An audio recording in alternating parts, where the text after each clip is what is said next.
station, we're here for you.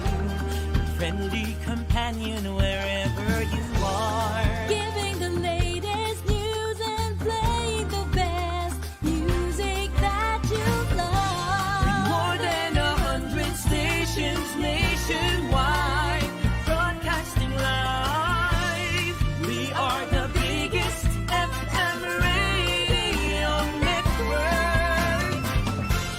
Radio Natin. Your friend, your radio. Reaching the entire archipelago. Radio Natin. Your friend, your radio. Your friend, your radio. Radio Natin. Your friend, your radio. Reaching the entire archipelago. Radio Natin. Your friend, your radio. Your friend, your radio.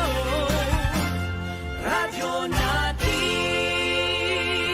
Baldimoro, Baldimoro, Baldimoro. Naging maray na leader kan barangay. Ngunyan bilog na nagaantig si Serbihan. Programa niya para sa kaakian. Asin pati naman sa may kakundian. Sa Tultabangan, Elmer Baldemoro. Para sa konseho, Elmer Baldemoro. Hindi sa Naga, Elmer Baldemoro. Ang sa kong kagawad, Baldemoro na isa. Kagawad na, Elmer Baldemoro. Tultul magtrabaho, kita sigurado. Numero 5, Elmer Baldemoro. Probado na ang sa iyang serbisyo. Kagawad na, Elmer Baldemoro. Ang tagyenyo na kasisiguro. Kagawad na, Elmer Baldemoro na. Digdi sa to sa Naga. Baldemoro kita. Sa tunggistohon ang mga nag-aaspirar sa manlain-lain na pwesto ngunya na paabuton ng May 12, 2025 election. Aramon ang sa indang mga kwalifikasyon, karakter, asin pananaw sa mga manlain-lain na issues kan komunidad. Mga plataforma asin programa. Tanuwi ka! Tanuwi ka! Radyo Natin FM Naga Job Interview sa mga kandidato. Tanuwi ka! Lunes hanggang Sabado, digdi sa 89.5 Radyo Natin FM Naga. Tanuwi ka!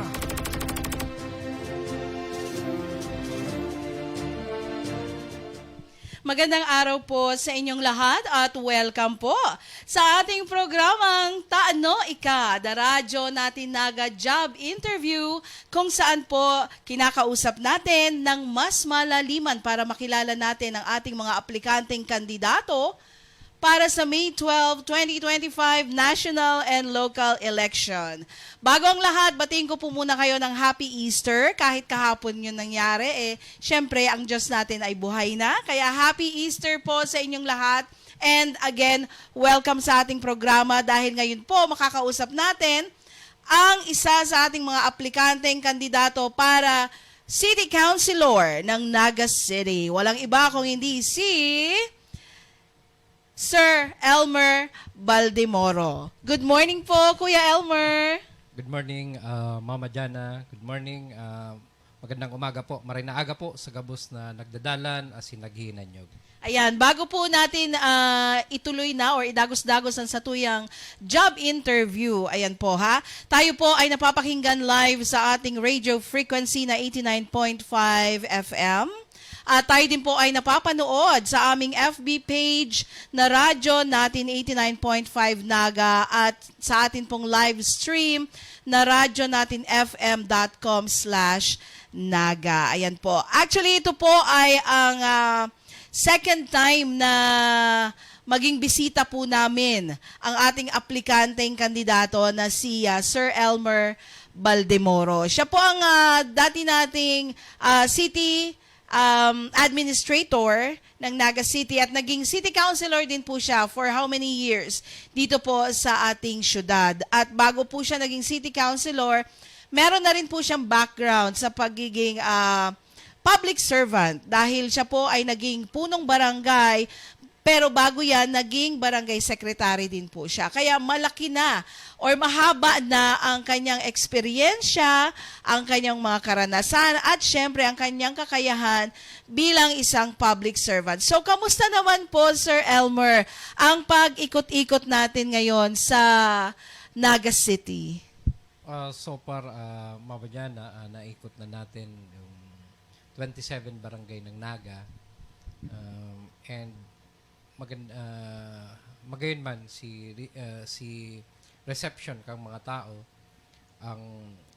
ang apprehension ko dati baka dahil na ako tanda dahil syempre pahingalo kita for one term dahil nagtapos si term ta pero syempre ako lang bagay na naging city administrator kita and ako la itong pasalamat kay Mayor Nelson Ligacion sa pagtauning oportunidad na makapag-continue itong mga pagtrabaho ta sa City Government of Naga after matapos si term ta as City Councilor.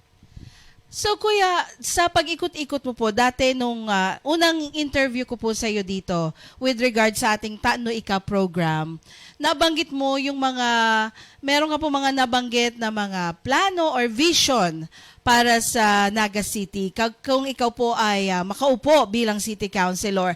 Kamusta na po yung pag-ikot-ikot? Nabago po ba yung vision mo or yung concept o yung plano sa mga narinig mo po na mga hinaing o mga idinulok po sa yung mga concerns kansa tong mga kahimanwa?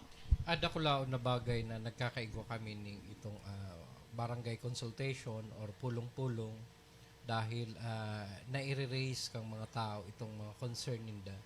Dahil syempre natataon sindang oportunidad na may paabot sa lokal na gobyerno kang Naga duman sa Samoya sa Team Naga itong mga concern dahil syempre ang iba bihira man magpa-city hall, ang iba through sa leader lang or barangay official, pero itong ginigibo kayang pulong-pulong or itong consultation direkta mismo sa mga tao.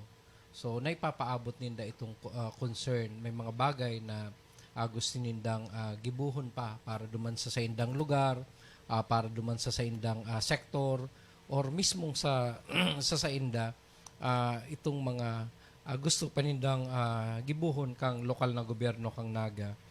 And ako laon din itong pag-house to house me dahil may ikot mo talaga. Makakalaog ka sa harong, makakaolay mo personal, and sila mismo makakapaabot. Halimbawa, kita baga itong naging chairman kang PWD. May mga pangangaipo pa ang PWD na kumbaga mayo pa duman nakasurat sa PWD code. So dako lang bagay na ipapaabot ninda and ika mismo itong makakamati kang sitwasyon ninda. So iyon itong mga bagay na pwede ta pang gibuhon pag once makabalik kita sa ang panglungsod dahil kumbaga duman sa PWD code nakasurat na si mga program services na tinatao sa mga persons with disability. Alagad may mga kaipuhan pang gibuhon lalo na duman sa mga bedridden, sa itong mga aki na children with disability na kaipuhan nila ng speech therapy. May mga itong mga na stroke na kinakaipuhan ta na mag-put up ning sa diring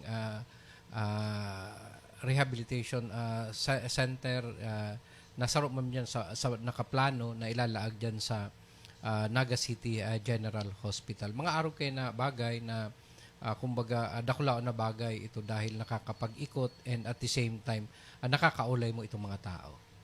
So kuya, ano na po ba yung nakita nyo na mas kailangan bigyang doon o pansin ng mga city councilors or ikaw po, pag ikaw po nakaupo sa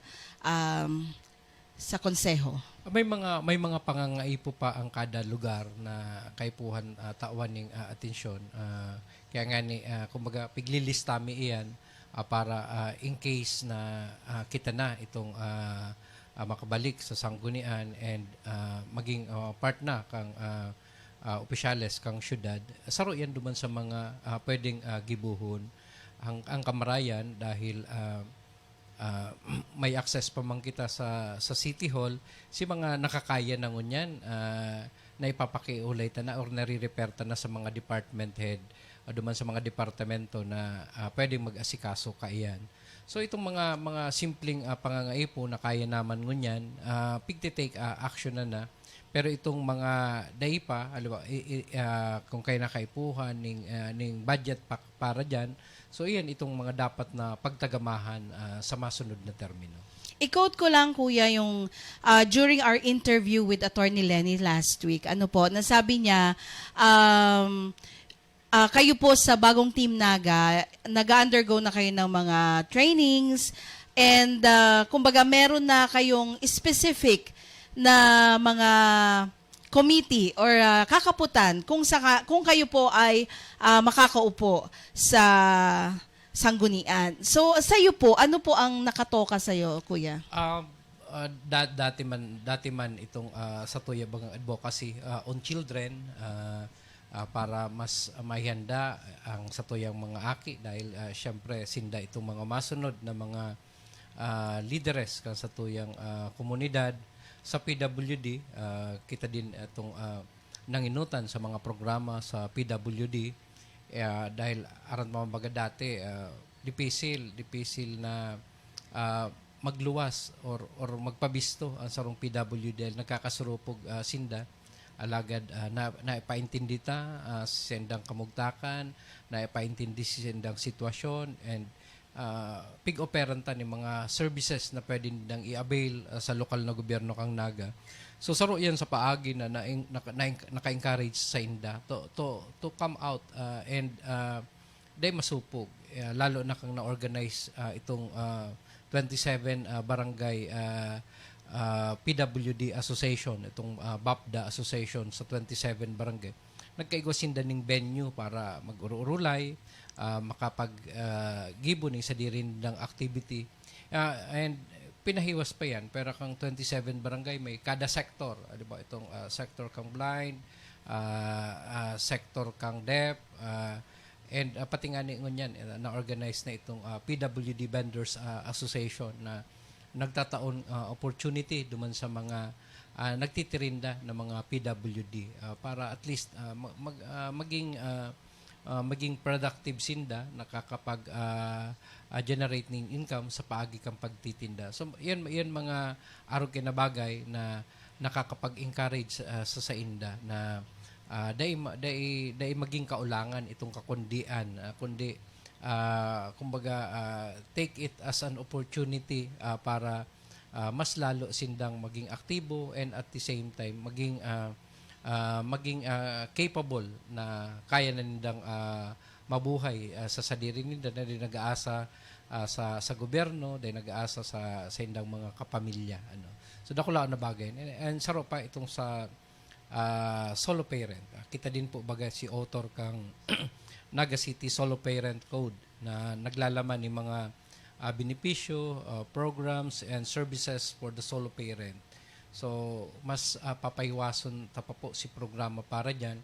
Sa ngunyan po baga, nagre-receive na ng social pension ang mga solo parent, kaya lang limited dahil sa kakulangan po kang funding. Alagad, ito po ba kayang solo parent law, pag-mandate kadto na magkakaigwanan ng social pension ang mga solo parent, kaya lang ang budget kadto sa local government. So nadipisilan po si mga LGU to implement. Maray na lang po digdi sa tuya. Talagang pigdesididuhan yan kang sa tuyang alkalde ni Mayor Nelson Digasyon na pigpahanapan ng pundo. So sa ngunyan po may 500 beneficiary kayan ang solo parent, and mas maray po kung mapahiwas pa para mas dakol itong mag-benefits para dyan. And syempre dahil hali kita sa barangay, pero yung kitang katuwang ka mga barangay official. So si mga programa sa barangay, pero may po kita ang nadudulukan. So iyo po yan si mga assignment para sa satuya dahil kumbaga nabanggitan ng ani po ni Madam Lenny na may kanya-kanya na kaming assignment. So iyo man po yan itong mga assignment in case po na makabalik girari kita sanggo niyang panglungsod. Kuya, with regards naman po sa mga kaakian, ano po ang pwede nating ma-expect na meron po ba mga bagong programa para ma-involve naman, kung hindi man mass participation, major participation ng mga bata sa kada barangay sa mga programa or activity na pwede nyo pong ilatag para sa kanila? Sa ngunyan kaya ang mga aki more on gadgets, more on dati gusto ta magparakarawat sa luwas, ngunya baliktad na. Ang mga aki gusto na lang sa laog kang harong. So iyan ang gusto tang padikit-dikit ma-inculcate sa inda na balikan itong mga traditional game. Kaya nga pag every January may ginigibo kita kay na activity para sa mga aki na pakawaton sinda kadtong mga traditional game para ma-involve girari sinda duman. Maray na itong ginagaanot kung bako man diyan sa sports so may mga by area kita na pwedeng halimbawa digdi sa sarong lugar sa sarong barangay basketball sa sarong barangay naman sarong covered court baka gusto nila itong taekwondo baka diyan sa civic center itong mga swimming enthusiast so may kanya-kanyang cluster depende sa interest kadtong mga aki. So ma-offer kita ning mga sports na pwede nindang balihan halimbawa football bihira yan pero may interest diyan. So depende halimbawa sa pakol football ang ipopromote. So itong mga line of interest kadtong mga aki kung sa insinda inclined duman sinda sa grupong ito. So mas paiwason po itong program sa sports ng mga aki and at the same time one way na ma-divert itong attention ninda on gadget na gusto tang maibawas yan sa mga aki ngunyan. So and paiwason pa itong participation kang mga aki sa mga activities sa barangay. Akong manunutaran ngunyan itong activities baga sa barangay. Dati nagpupuon lang kadtong sa mga youth pero ngunyan yaon na sa mga aki nagpupuon sa pag-organize ta kadtong barangay children organization natataon opportunity itong mga aki na makapagpagibo naman ng mga sadiri nindang programs and activities na sinda mismo and natatawan na sinda ning opportunity sa mga capacity building and maging training ground iyan kung sakali man interested sinda maglaog sa sangguniang kabataan yun itong opportunity dahil dati kita sa sangguniang kabataan pagpuunta mayo man talagang training diyan kag nakanood kita tapos na si term so at least ngunyan naihahanda ta itong mga aki dahil kadaklan ngunyan na mga sangguniang kabataan nag-agi sa Barangay Children Organization si mga city youth official mga halian sa children organization so at least may venue na sinda na as training ground kung sakali man mag-aspire sinda kadtong mga higher position for SK or barangay official at least sa hoben na edad natatawa na sinda ning oportunidad. Kuya, meron kaming feedback na with regards sa Queen, yung mga Queen members po, meron daw po bang ibang or parang besides sa program nila ngayon sa Queen, meron po bang enhancement or may pagbabago po ba? Ang Queen Ordinance po baga pig-author yan ni Mayor Nelson Legacion for elementary and high school sa mga public school para ito pong mga binabayaran na school fees instead na dahil sa public po baga kaya although may siyang tuition pero may mga school fees na binabayaran so ipo yan itong assume kang city government of Naga na instead ng magurang ang mabayad babayaran yan kang lokal na gobyerno kang Naga sa kondisyon na ma-participate ka man sa meeting, sa rabus, sa mga PTA meeting, kung may activity ang school, kabali yan sa atindiran mo. Kaya nga ni, voluntary itong ang membership sa Queen dahil pera kadtong benepisyo, may responsibility kang gigibuhon man. And kang kita po counselor na ibabata yan sa EduCare. Kaya nga ni, kabali na ngunyan ang EduCare sa Queen program So, kung itong iniisipan ta pang dagdag, baka pahiwason dahil ngunyan baga, aside from the payment kang school fees, may rice allocation man sinda, baka kung kakayanon, baka ipopropose ta na baka pati itong mga school supplies, bags, kung medyo dakulaon nga niyang budget, pati sapatos garo kang aki, or plus or kung itong kung makaya kang Queen program, itong pre-breakfast or lunch, lalo sa mga upper barangay, para ang aki, kumbaga may mga aki kaya na minsan kung tios ang pamilya, nagkaklase na dahil nakapamahaw, so at least kung may pre-breakfast, nakulaon na bagay yan sa mga aki. And itong sa mga hararayong zona, naka-star kung malibre itong pangudto akang mga aki. Dahil may pag-adal kaya na based on duman sa mga aki na itong nag-uuruli papag-udto, minsan dahil na nabaralik dahil kumbaga kung mayo man kakanon pag-uli, syempre dahil nagaganan magbalik pagkahapon. So, nakulaon na bagay iyan kung kakayanon. So, pwede yan i-include pa sa pag-expand kang Queen program. Kuya, dahil mataas ang heat index natin sa Kamsur, dahil syempre summer na po, and unti-unti naman pong naibabalik na ng DepEd yung regular na school year.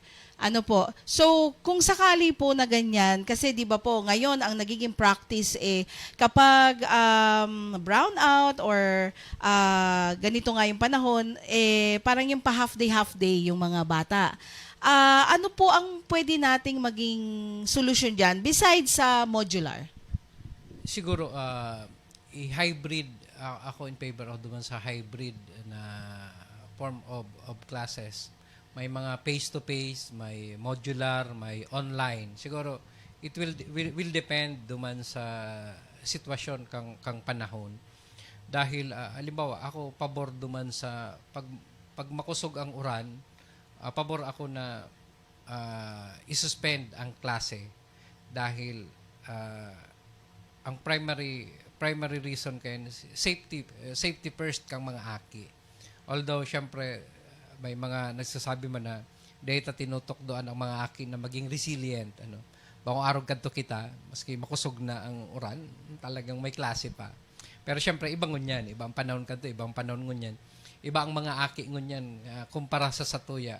Kita kadto, maski itong naanggutan, dahil kita nagsusumbong ngunyan, makurahawan mo lang aki, sumbong tuloy siya sa magurang, and kaya kumbaga kay po mag-adjust sa sitwasyon. And kung hybrid ang pagklase, pwede may option ka, halimbawa mauran, so day mo isususpend ang klase, may divert ka lang to online or modular na day maapektuhan itong school calendar days. Dahil pag suspend itong klase, dahil man siya, dahil makakatipid. Kumbaga, pigpundo mo lang itong bilang kang aldaw kang pagklase. Iko continue manggirara yan. Kaya minsan nga, nalampas bagit ang April dahil kung kadakol itong suspension of classes. So, kung magkakaigwa ng opportunity na either online, so kung makusog ang uran, pwedeng online. Kung mainiton, modular class, for as long as na maglawig itong school calendar days sa pagklase ka mo. Karig eksakto manggirari. Ang kamarayan ngunyan na kabalik na kita. Next year makakabalik na ma-start na kitang June and matapos naman March. Dahil hirak man po kang maray ka mga aki na nagkaklase during summer days dahil mainito na maray ang panahon. Dahil man lang yan concentrate sa pagklase. And itong opportunity ka mga aki na makapagkarawat during summer, nawawara. Kung mabakasyon June, maurano na. Kaya dahil na nagruluwas ang mga aki. Maski nga niyan mga interzone tournament, ribong na mga aki. Dahil kung noarin itong karawat, may klase pa sinda. So dahil gayo nakakapag-enjoy ang mga aki. So mga araw kayo na pwede tang i-recommend through DepEd dahil sindaman itong ma-implement kayan. So ang kaipuhan lang po siguro kayan is a resolution from the Sangguniang Panglungsod requesting sa DepEd na i-adapt ini mga araw kaning sitwasyon. Alam mo kuya, bilang isang nanay, agree po ako sa hybrid. Kasi, lalo na yung sa online. Kasi, para sa akin yung modular, parang medyo nahihirapan yung mga estudyante. Lalo na kung hindi nila masyadong naiintindihan kung ano yung nakalagay sa modular. Pero, since ngayon naman, imposible naman na parang walang access yung mga bata na ngayon sa magkaroon ng internet connection, which is very, very much ang mga bata, sila mismo ang naghahanap kung saan sila makakahanap ng access for internet connection. So, yung mga Zoom meeting, yung mga i-zoom na lang or Google Meet, yung klase nila, para yung teacher nandun din and yung actual attendance nandun din. Maganda po yung ganon na meron tayong online. Ano po?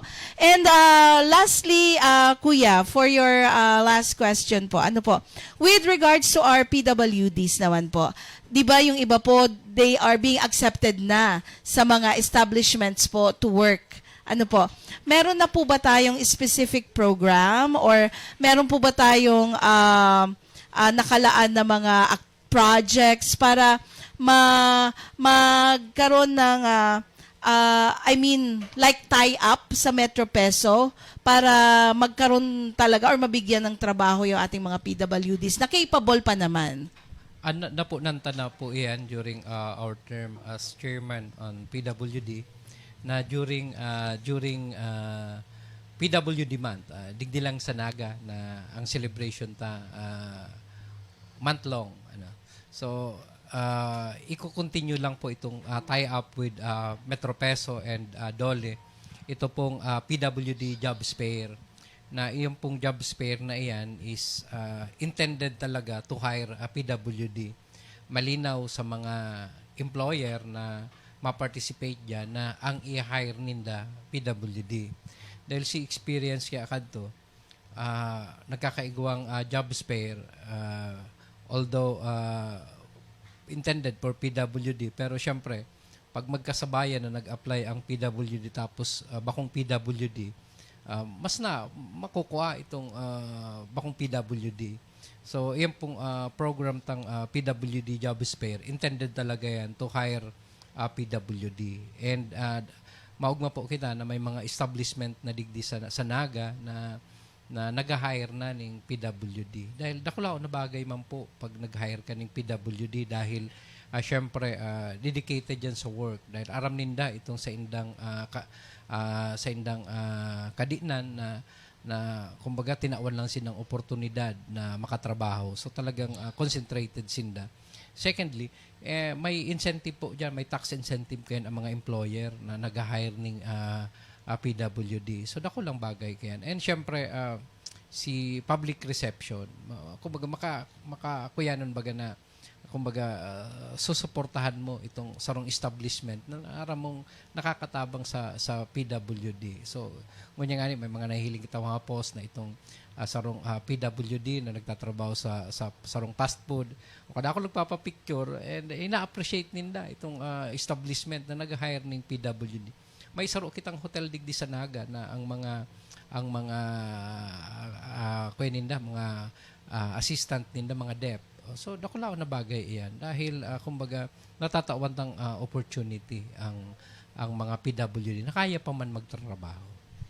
Yung mga employers po ba, do they have to undergo yung parang training din for, lalo na po sa, yung kung ang employee nila are deaf, yung sa sign language?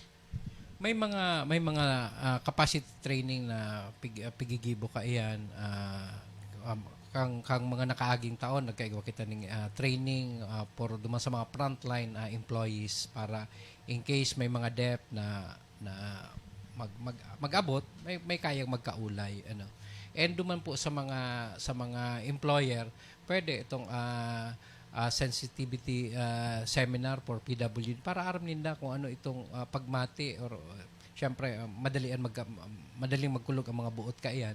So at least aram ka itong mga employer how to handle itong mga PWD. So pwede pong gibuhod mga araw kayo na training to invite yan mga employer or itong HR ninda or the manager na ma-handle duman sa mga PWD. Ayan. So mga kaibigan, narinig natin. Naibigay ko yung last question ko sa kalahating bahagi ng ating programang Taano Ika, The Radyo Natinaga Job Interview. Magbabalik po ang ating programa makalipas lamang po ng ilang minuto. Magwa-water break muna kami ni Sir Elmer. Magbabalik po ang ating programa. Diyan lang po kayo.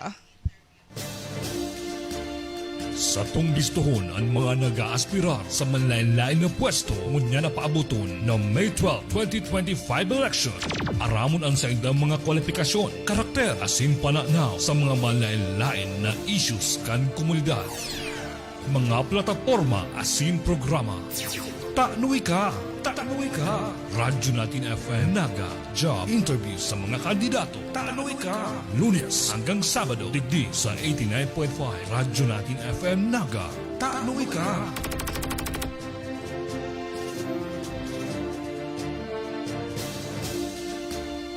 Sa tunggistuhon ang mga nag-aaspirar sa manlain-lain na pwesto ngunya na paabuton ng May 12, 2025 election.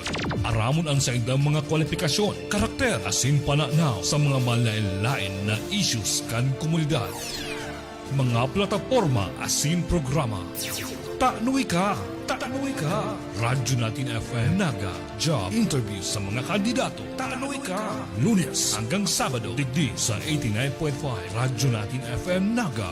Taanoy ka!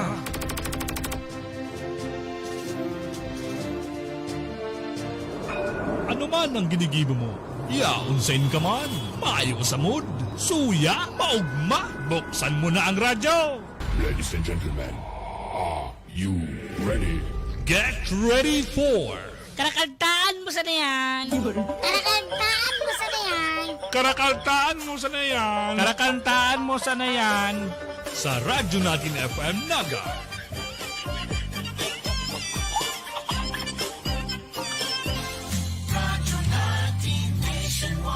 Karakantaan mo sa na yan.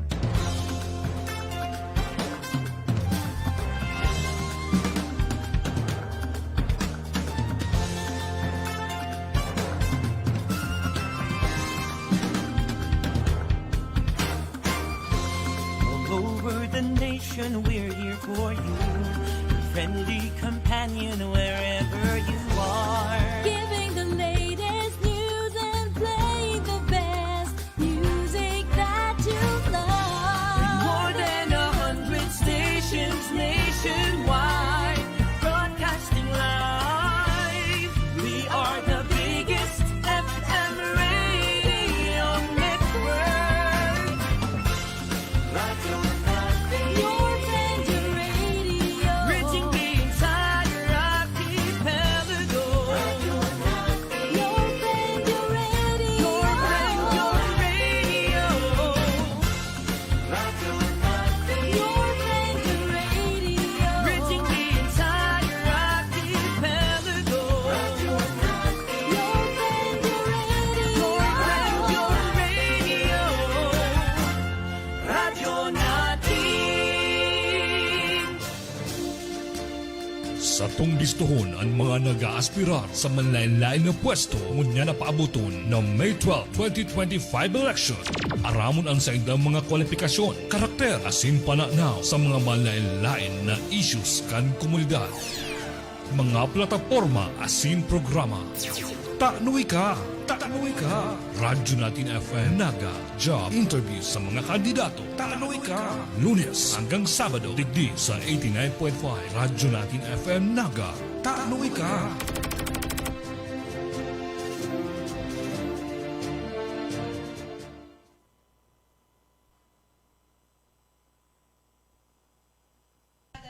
Natinaga Job Interview kung saan po narito kasama ko si Sir Elmer Baldemoro, ang ating aplikanteng kandidato para City Councilor ng Naga City. But before I give him our talagang final question.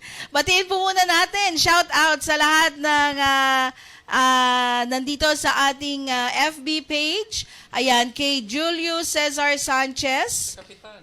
Ayan, si Good Kap. morning.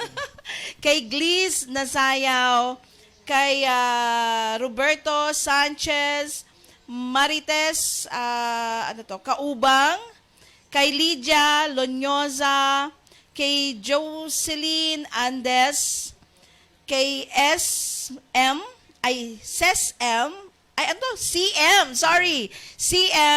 kay May Marie Santos Inigo, kay Marites Kaubang.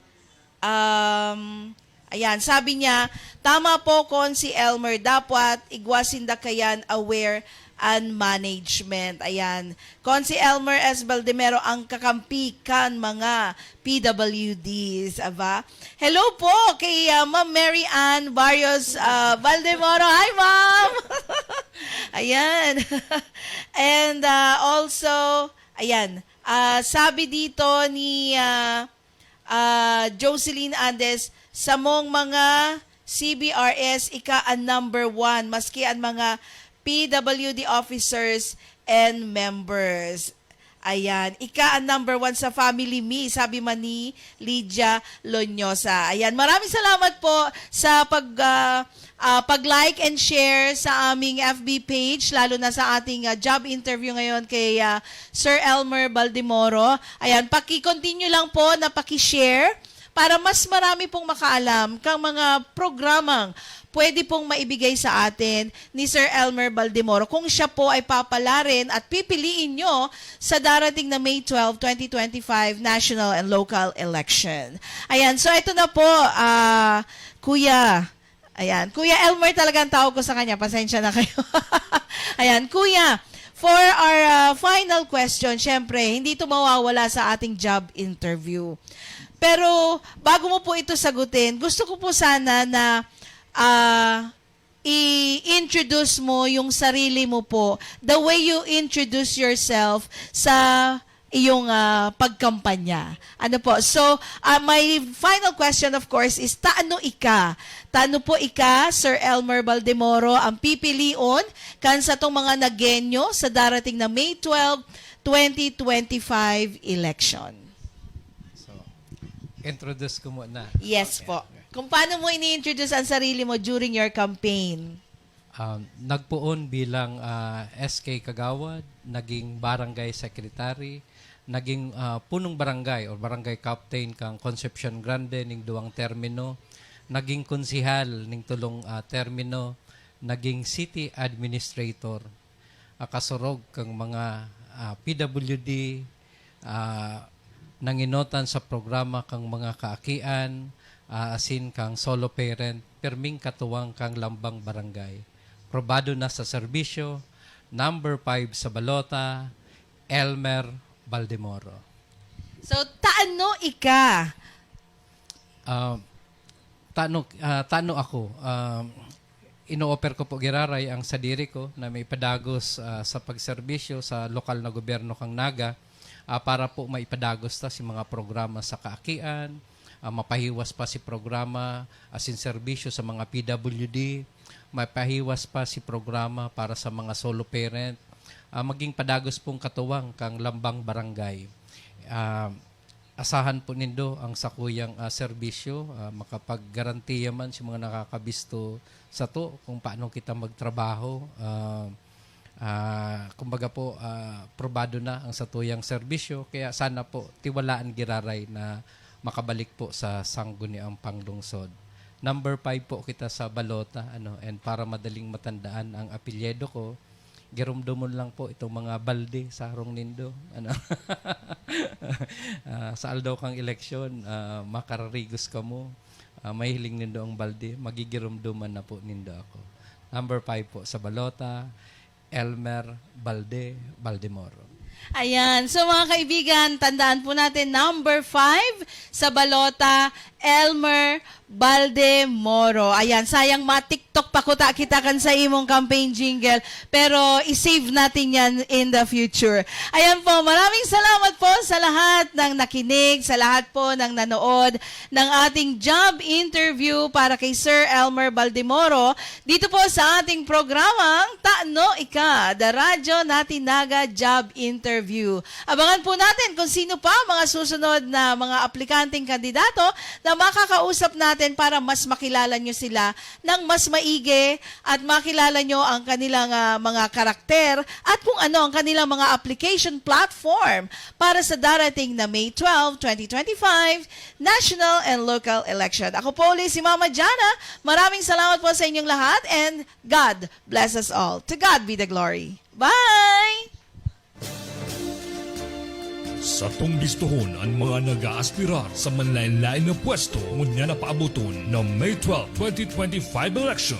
Aramon ang sa indang mga kwalifikasyon, karakter, asin pananaw sa mga manlain-lain na issues kan komunidad. Mga plataforma asin programa. Taanoy ka! Taanoy ka! Radyo Natin FM Naga Job Interview sa mga kandidato. Taanoy ka!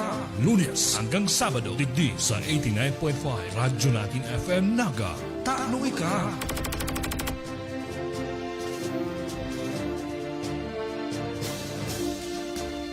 Sa tong listohon ang mga nag-aaspirar sa manlain-lain na pwesto ngunya na paabuton ng May 12, 2025 election.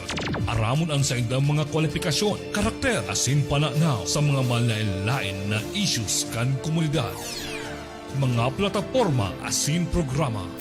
Taanoy ka! Taanoy ka! Radyo Natin FM Naga Job Interview sa mga kandidato. Taanoy ka! Lunes hanggang Sabado digdi sa 89.5 Radyo Natin FM Naga. Taanoy ka!